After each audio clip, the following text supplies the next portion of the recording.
Hi everyone. I want to start by going through my background a little bit, give you a bit of context on why I'm thinking about full stack analyst and kind of where I get my ideas from. Then I'll talk about analytics. What is analytics? What's a data analyst? And what do I mean by full stack analyst? I'll very quickly talk about the company I work for because I don't want to come across as salesy. And then, then I'll tell you, kind of reiterate what I've said. And yeah, I'm very interested to hear your thoughts. So as a start, because this is kind of a Christmassy fun talk, I thought I'd tell you a bit about myself. So very quickly, top left is a map of something called the John Muir Trail in California, which is a 220-mile hike I did a couple of years ago. Me and my wife have some chickens. I live in Petersfield, which is quite far away from London, and commute in every day. And because I commute every day, I also read quite a lot, and there are a few books that I've really enjoyed reading in 2019. So yeah, I'm going to quickly kind of run through my background. I'll probably have to go quite quickly on this. Things that I've done in data. So first of all, my first job out of university was a process improvement consultant.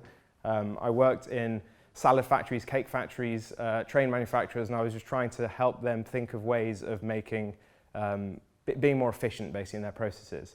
But when I reflect on what I was doing, what I really did is I would go in, I would think about what data they needed to collect, like how many cakes did we throw away today. I'd then work out how we collected that data, which was actually just writing it down on a piece of paper. I then help them analyze that data, which is primarily done in Excel, and then we'd go and make some improvement. And I didn't really realize it at the time, but this just sounds extremely like data analytics and being a data analyst. So that was my first role. After that, I moved to Google, and my first role there was in sales finance. Sales finance is basically a team of analysts who work with revenue data at Google and support the sales teams.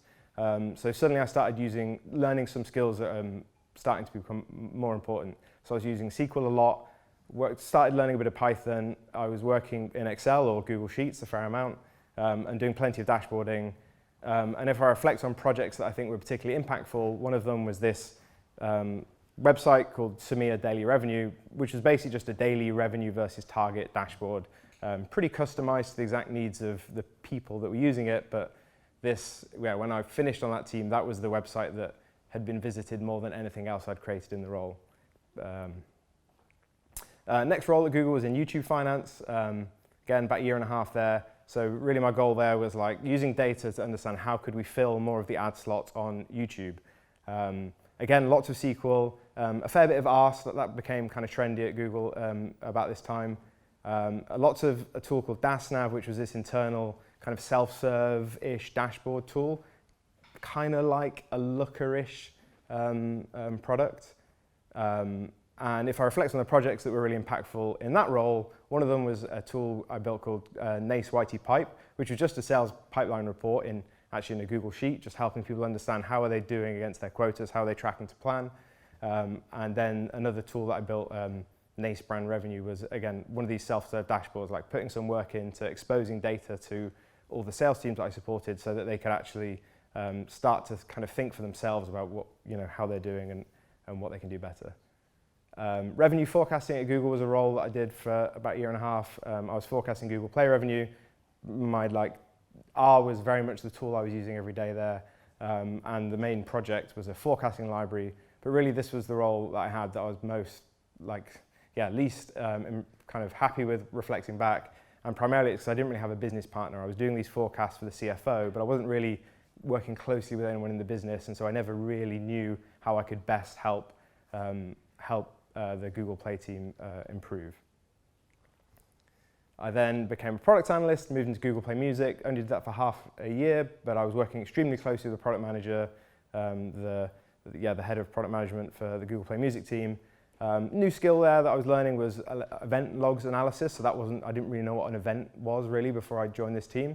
I guess I was in there for 6 months for a couple of reasons, but I think the main thing I brought to that role was starting to bring a data culture to the product team and really have them thinking about like what are the effects of the features we're building rather than just kind of shipping cool things.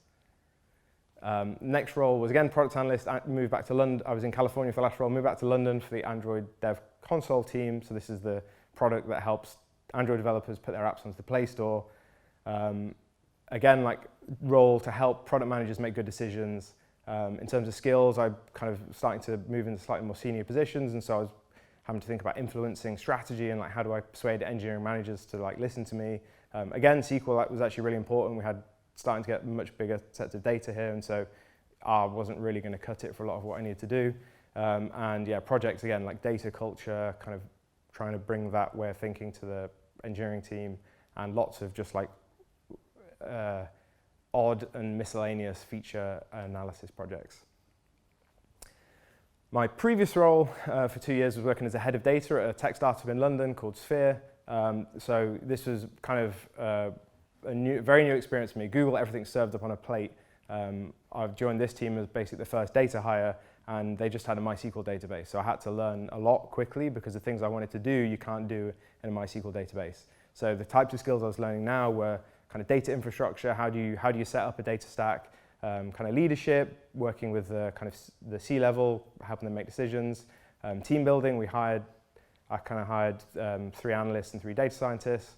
And yeah, when I reflect back on projects, it was again like this data stack. Like I feel pretty happy with what we ended up with. On reflection, I feel like Sphere had about as good a data stack as you can for a company of that size with that budget. And data culture, again, like really trying to bring that to the organization. There's a couple of people that have worked at Sphere here today, so you maybe find them with the bingo later and ask them about that. And then my current role, I'm now head of data at Dataform. I've only been there for half a year.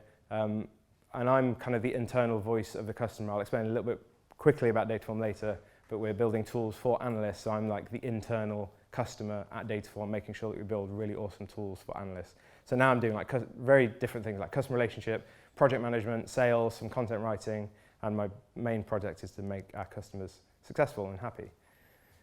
So like reflections, looking back on that relatively focused career in data, I 100% think that for analysts, having direct relationships with decision makers is really important. That the analysts that I saw do really well, and including my own roles, were the ones where you were basically speaking to the PM or speaking to the head of marketing, speaking to the kind of leader of a sales pod on a regular daily basis, hopefully.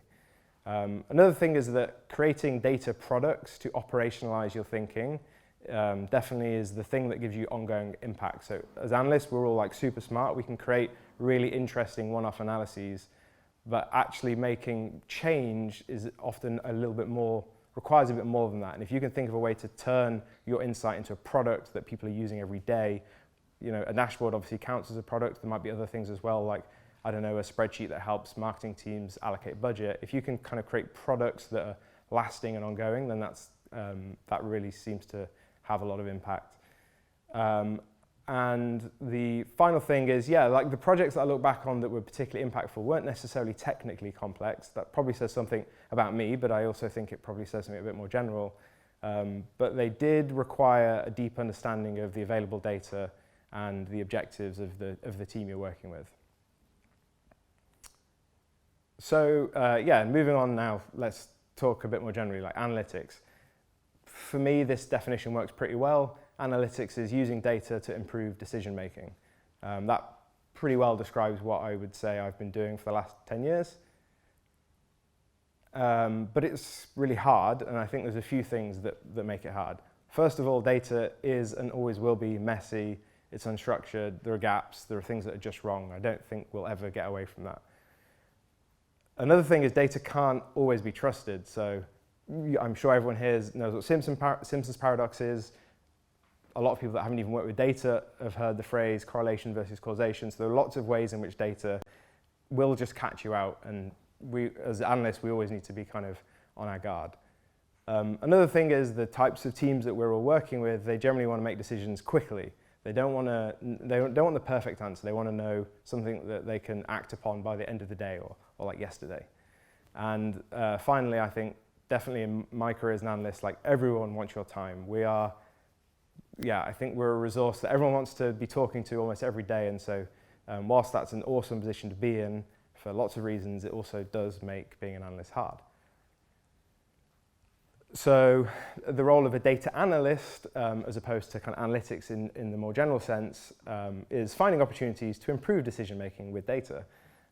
Practically speaking, what does that mean? We collect data, we clean data, we analyze the data, we form some sort of hypothesis, and then we'll communicate the results. And I think probably we all aspire as well to actually influence decisions. Like we don't just want to communicate, we actually want to make some incremental change to the business. In my opinion, these are some key skills. There are definitely some that I'm missing, but these feel like the ones that I would be looking to test for in like interviews, for example. So SQL for me, an extremely important skill for an analyst. I'm extremely skeptical of anyone that says that analysts don't need to write SQL. I have heard several people say that in my role at Dataform. Pattern recognition is really important. So all of the ways in which data catches you out, pattern recognition and being able to kind of have the skepticism to say, hang on a minute, I've seen something a bit like that before, and actually no, I don't trust that, let's go and look deeper. So pattern recognition is a really important skill for data analysts. Speed is probably one of the most important. So generally having that principle of doing, getting 80% of the effort from, of the effect from 20% of the effort. So kind of really living and breathing the 80-20 rule as an analyst, I think is really important. And then this one I wish I could define a little bit better, but some sort of business or product sense. So I think the best analysts I've worked with aren't just technically very capable, but they kind of get it. They understand their business partners. They actually are driven to make some change rather than just kind of learn a new kind of Python library. So yeah, I don't have many visuals in my deck, but here's one. So these, in my opinion, are the kind of skills that analysts embody. Collection data, modeling data, analyzing it, communicating, having some business impact.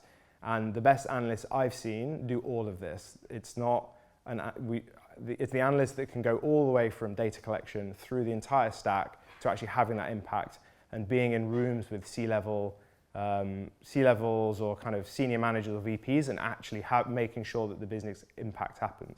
And I've seen many, many people that can do this, so I know it can be done. I think it's just a case of putting people in the right position with kind of the right tools. So yeah, just to kind of make it clear why I'm using the phrase full stack, this is kind of conceptually what I'm thinking.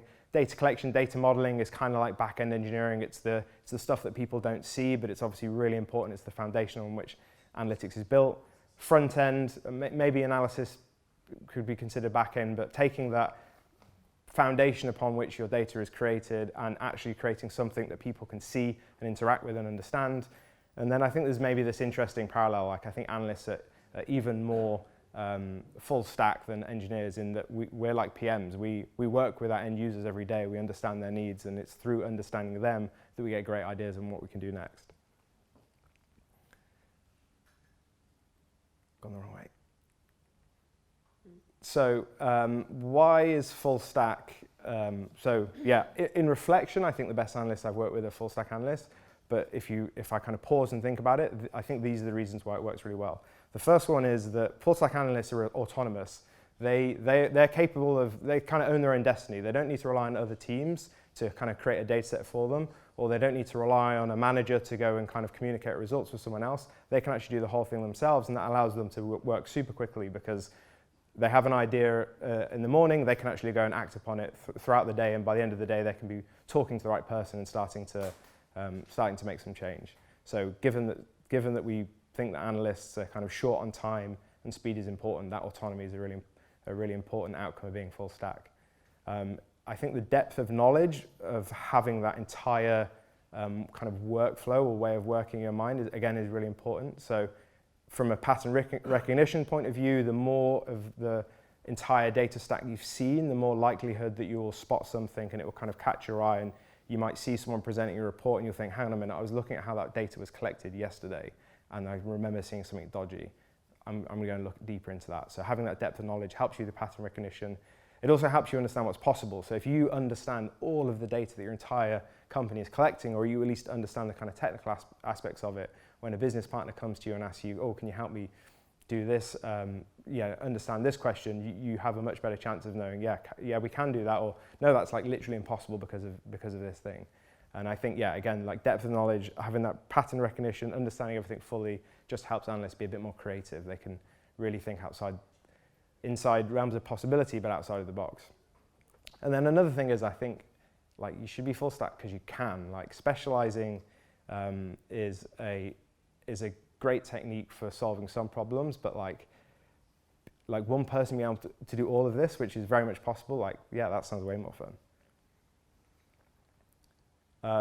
So I'm particularly interested in thinking about what the tools for full stack analysts look like and how should they be designed, given the role I'm currently in. Here are some reflections I have. So one of them is that given that as analysts, we're like super challenged for our time, it's really important that we all work, like within our teams, we're able to work together and amplify each other's benefits rather than work in silos. So one thing is I think tools for full stack analysts should be designed for collaboration and really helping your team amplify each other rather than just work as individuals.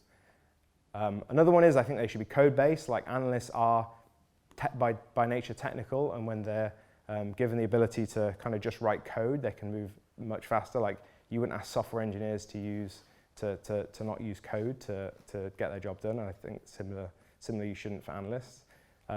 I think tools for full stack analysts should be SQL based. So SQL is the language of data.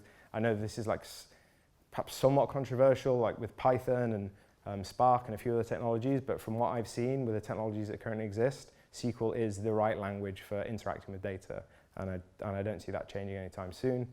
And then finally, again, this phrase, I wish I could had a slightly better one, but as analysts, we're like constantly interrupted, so we need tools that we can like use for 5 minutes and it's meaningful. Like we don't have time to like load up a local development environment, make sure that we've got like Git up and running, make sure that our Wi-Fi is connected, then actually start working. We need to be able to just like log in, make a change, boom, get out, go to the next meeting, yeah, like feel like we got something done. So yeah, reiterating some things I've said, good things, like good properties of tools for full stack analysts, web-based, version controlled, everything is code. Bad things for full stack analysts, local development environments just don't work for us, and like GUIs is, yeah, we don't want to be dragging and dropping, we want to be writing code. Very quickly, Dataform just maybe helps fit in why I'm kind of thinking about these things. So our company Dataform, we're trying to empower data teams to scale their data-driven decision making across the organization. So you can kind of see some parallels with the kind of analytics role. We have a product. We also have an open source framework. I won't talk about it too much, but feel free to come and share some wine with me later. This is, again, my attempt to be visual. So analysts are in a very difficult position. There is a hell of a lot of data, and there is a giant organization that needs to make decisions with their data. Like decisions basically don't fly anymore if they're not backed up with data. So analysts are in a difficult position, and we hope that full stack analysts that work with Dataform feel at least a little bit more relaxed at rising to the challenge. So yeah, quick summary. The best analysts from what I've seen, and I'd love to talk more about this if people disagree, are full stack. They deeply understand the company's data. They're empowered to own the analytical workflow from end to end. They aim to create data products, not one-off analyses, although there are obviously times when one-off analyses might make sense. And they also work side by side with their business partners, whether they're in product or marketing and finance.